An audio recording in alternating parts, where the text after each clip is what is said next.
The president's strong suit has been his handling of the economy, but Battleground voters are beginning to question his response. Eamon Javers, explains in our latest States of Play survey. Eamon, that would be an important shift. Yeah, absolutely. Remember, this poll that we're doing every 2 weeks now looks at just the 6 battleground states where the president was able to win that electoral college victory back in 2016. Can he do it again in 2020?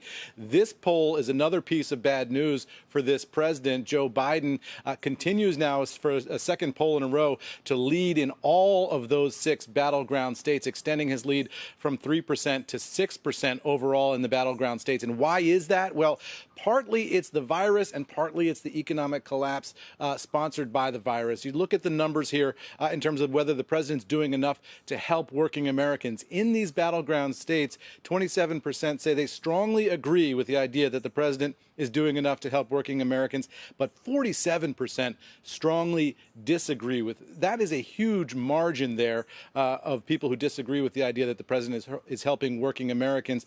And then look at the idea of whether a household is experiencing job loss or wage loss. 75% of the people that we surveyed in these battleground states say that they are experiencing in their household job loss or furloughs. 77% say they're experiencing wage losses.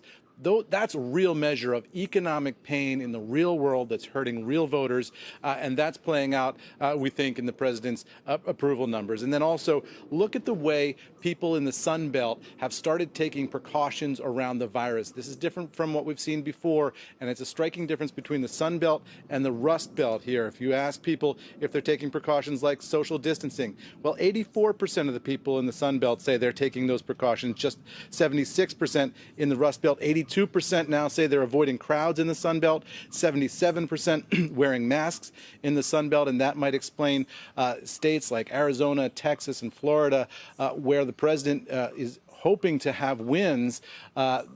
You see the people in those states now really ramping up their precautions against the virus. That underscores the level of concern there, and all of that could have a political impact going into November. But the big caveat here is it is a long way between now and Election Day, and a lot can happen, guys. Back over to you.